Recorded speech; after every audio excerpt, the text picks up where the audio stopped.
All right. This is my first last week in gaming debut. So sit down and let's talk about the things that I'm excited about. I want to share with you, and we're gonna get right into it. Okay, so let's talk about the best meme moments this week. The first one is Gabe Newell was appeared on a show in New Zealand, and he was asked this question. This Christmas, PlayStation and Xbox are both coming out with new consoles. Which is better? The Xbox, Really? Why? because it is. Because you used to work for Microsoft? I don't have, a stake in that race. So obviously we do most of our development on personal computers. So, Yeah. but of the two, I would definitely go with an Xbox. Of course, I think we probably, if you were on Twitter at the moment this debuted or on Reddit when this was first showed, you probably could hear the a million screams of PlayStation fanboys all around the world. I thought it was quite funny. And like Gabe, I don't really have a dog in a fight. I'm going to get both systems. But I thought it was pretty funny considering that Gabe Newell, being the founder of Valve, CEO of Valve, basically picked Xbox, and that probably just set some people crazy. The next moment I want to talk about is with Joe Rogan. Joe Rogan is got obviously a very famous podcast, and so he had a very very poignant opinion about gaming. And video games are a real problem. They're a real problem. You know why? Because they're fucking fun. Addictive. And you don't. Yeah. Well, I have a real problem with them. And you do them, and they're real exciting, but you don't get anywhere. Right. It's like you could do like martial arts, right? You could learn jujitsu. You get obsessed by jujitsu, and then 3 years later, you're like an elite jujitsu athlete. You're entering in competitions. You're a purple belt. You're moving up. Yeah, you're doing well. Right. You're thinking like, I might be able to open my own school one You day. got confidence. Or you could just be playing fucking video games. 3 years later, you could be that same kid just playing video games, waiting for the next whatever the fuck game is, next Xbox game to come out, and you're gonna waste your time. I looked at that clip and went, I don't know. I had to put my dad hat on as a father of three and as someone who's played video games his whole life. I kind of hear his point about how games are a time waster, but so is so many other things like reading books, watching movies, whatever, collecting fingernails if you're an eccentric billionaire. I don't know. The point is, a lot of things are wasting time, but this really, really ticked off a lot of people on social media. What I want to know at the end of the day is, what did you think about that? Did you think that Joe Rogan was being a big jerk face, or do you think he has a point? I'm curious. So one of the things I want to do with this show is I kind of want to highlight other influencers, other people on YouTube, on social media, and I want to talk about one of the best reviews I've seen in the last week. Now, to be fair, I'm cheating because it's about 2 weeks ago. This review was posted on July 14th, and it's from SkillUp, who's a great video game YouTuber. He does reviews, does commentary, and so he reviewed Ghost of Tsushima, and this review is just brilliant. Ghost of Tsushima. Oh, man. I went into this excited, being like, cool, we're going to be a samurai, and we're going to have some fun. This is going to be great. I did not expect to play what is, I believe, one of the best open world games I've ever played. One of the best, if not the best, samurai game ever made. And just an absolutely incredible swan song for the PS4. So you can see from that clip there that he doesn't mess around. He comes correct. He does a great job of really talking about the fidelity, the game design, and other aspects of the game that he's reviewing. And I think that's one of the things you see that are really missed with some of these hot takes you see from YouTubers nowadays. So if you're on the fence about this game, Ghost of Tsushima, which I think is one of the best games to come out this year, it's right now for me, I think it's game of the year, but it's still early because Cyberpunk 2077 is around the corner. But if you're on the fence about this game, or you have played this game, I highly recommend you go watch this entire review. It's really brilliant. It's really good. One of the biggest game updates this week was the Avengers Demo. This demo that's coming up this August is so meaty that the gaming company behind this game actually had a live stream to talk about their demo. The demo is actually going to be pretty substantial. It's going to showcase all the different new modes, the way the type to play. It's going to showcase, I believe, 4 of the heroes, and it's going to be over the weekends in August. The PlayStation pre-order beta is going to be August 7th to August 9th. The Xbox and PC pre-order beta is going to be from the 14th to the 16th, and then there's going to be an open beta for everyone August 21st to the 23rd. And all I gotta say about this game is when it was first announced, I was a little underwhelmed. But as we're starting to see more and more about this game, I'm getting really excited about it. So this month here, we're all gonna get to see and play it for ourselves. So let me know what you think about that. In other gaming updates, Red Dead Redemption 2's finally gotten a big update. If you're a Red Dead Redemption fan or a Rockstar gaming fan, a lot of people have been really losing their patience because, as we all know, Grand Theft Auto 5, its online mode, is a billion-dollar moneymaker. And everyone's been like, where are we going to get a big update for Red Dead Online? And we haven't. And I think partly it's been because of the pandemic and Rockstar being busy. But I think people were getting frustrated where it's at. Well, we finally got one, and it's the Outlaw Pass 3, which is basically their version of a battle pass. And it's adding a bunch of new cosmetics, and it's a pretty good deal. They got a new Frontier Pursuit, which you basically meet a new character named Harriet Davenport. Now, she's a nature conservationist, and in this new update, they're going to be adding new legendary hunts, and it's going to really explore that part of the Wild Wild West where it's going to focus more on hunting and that kind of thing. And it looks pretty good. You can see here with the footage, it looks pretty cool. And also, the NBA is back, and I've got a full disclaimer here. I'm a huge basketball nut, so maybe you're not and you don't like sports games, but I think it's worth talking about. NBA 2K20 is currently on the Xbox Game Pass, so if you have a subscription there, that game is the entry point's $15, and it is also one of the free games on the PlayStation Plus. And from what I can tell, it's been on sale everywhere because I guess we're getting close to the new one. But I just want to point that out that we're back. The NBA's back, and if you're looking to play a good sports game that has a very low cost entry point, it's on Game Pass right now, and it was free with the PlayStation Plus. Speaking of game values, I know I'm hitting a repetitive drum here about Game Pass. I want to talk about a couple of games that are on Game Pass right now. The first one I want to talk about is The Tourist. Now, it's spelled funky. It's Toryyst, but I believe it's pronounced The Tourist. It's a cute little puzzle game. It's got a really good retro art style. If you're looking for a very casual experience, something that you kind of relax with, you basically play a little protagonist. You travel around these beautiful little islands solving puzzles. And it's on Game Pass right now. I highly encourage you to check it out. On the flip side, another game I want to talk about that's on Game Pass is called Carrion. And this game is wild. You're the protagonist in this game. You're basically a monster. It's like, imagine watching the movie Aliens, and instead of playing Sigourney Weaver, you're actually the alien running around trying to eat and kill the humans.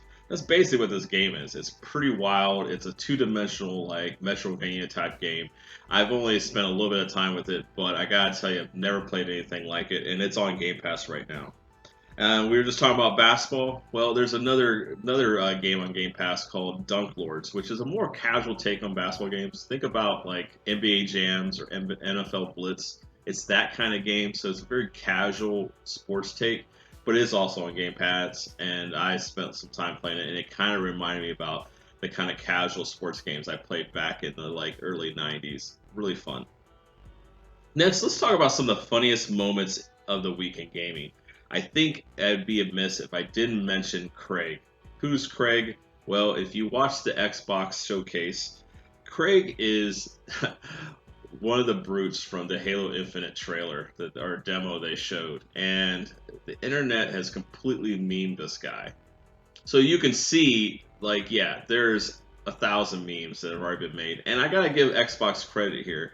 Look at this tweet from Phil Spencer.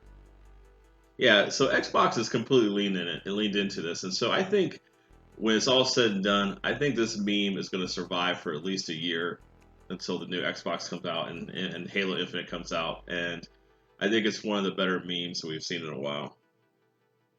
Now, one of the things you've noticed, I've talked a lot about Game Pass, and you might be at this point going like, geez, this guy is an Xbox fanboy. Look, I do like Xbox, but I also like PlayStation. I also like PC gaming. But let's talk about Game Pass for a minute. I think it's a big deal. Game Pass is basically the Netflix of gaming.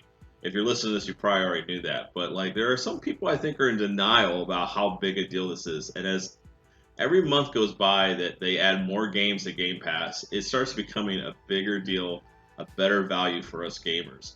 But then I keep hearing that argument of people being like, yeah, but I want to own my games. Well, I want to show you this clip from the Iron Lords podcast.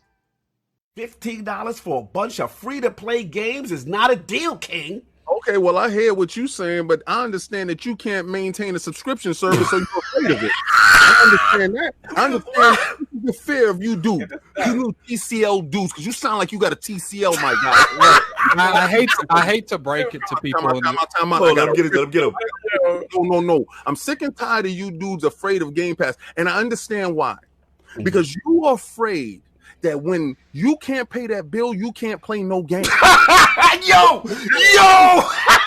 That's what it is. That's what it low key is. Like, that's the funny That's part. 100% fact. Because I hear you guys talk about, but I own my stuff. I own my masters. You only got one CD, bro. You only got one CD. So I'm playing 200 games. You know why I love Game Pass so much? I have absolutely zero fear of losing my subscription. You do. King, are you implying that the reason they are afraid of Game Pass is the fear of not maintaining $15 a month? Are you implying that? I mean, to be honest with you, he's true. It's true because people say, "Well, I like owning it because if I don't have Game Pass, I still have it." Oh, well, so you always have Game Pass, you never lose So, it. Alec, are you implying that the fear that they cut off that they will lose their $200 games, thus the ownership? That's what we doing? Cognito, that's exactly what I'm implying. I'm afraid when they go to log in, they get that denied button. Y'all foul. I can't with y'all. Y'all doing too much. Y'all doing too much. So, as you can see, I think King really spits some hard truth there in a funny way. And, I think that's actually a real concern for people. Some people are really worried. I've seen people make this argument about worrying about paying their Netflix subscription. And so I get it. But I think that's a real reason why you're seeing a lot of negativity. Because there are some people going like, what if I can't pay $15 a month? And, that is unfortunate. But it doesn't change the fact that the Game Pass is really good value. Now, this next clip is from a really funny channel that I've been following for quite some time. I wrote an article about them a couple years ago. They're called Hummy VR, and it's basically a group of guys who play VR games and improv. Wait a minute.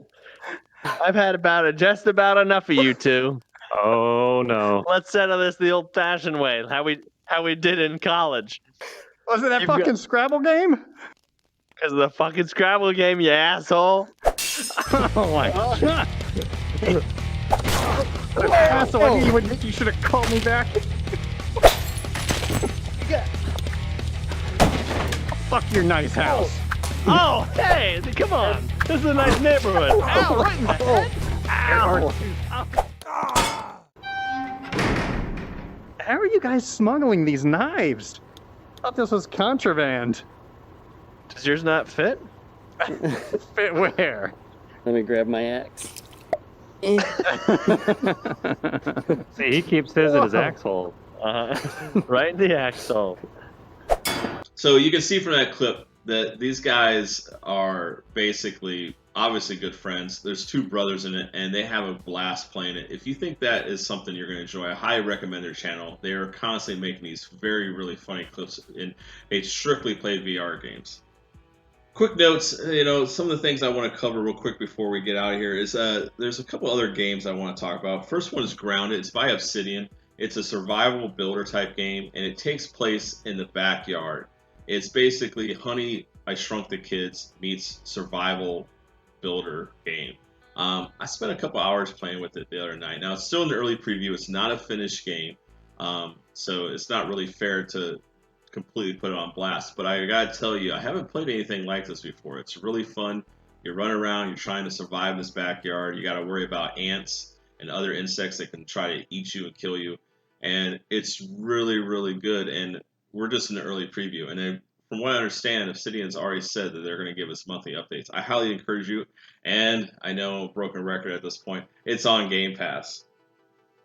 So the rumors are true. Halo Infinite's multiplayer is going to be free to play. So that's probably the biggest holy shite moment of the week, because that's a big deal. If you look at the success of Fortnite and Warzone, and now Halo is getting in on it on the free-to-play bandwagon, and from the leak, and it's been confirmed, it's also going to be 120 frames per second. So it's going to have incredible fidelity, and it's free to play, and that is the first for Halo. And I honestly cannot see how Halo Infinite is not going to take Twitch by storm. I wanted to highlight an article from a friend of mine. He writes for SeasonGaming.com. His name is Dan Rodriguez. Pretty funny guy. He also does a podcast with them. Well, he recently just wrote an article titled "How Xbox and PlayStation Are Approaching Next Gen Differently" with the Series X and PlayStation 5. I highly recommend this article because it's a fun article. Two, it's an objective take on the difference between Xbox and PlayStation 5.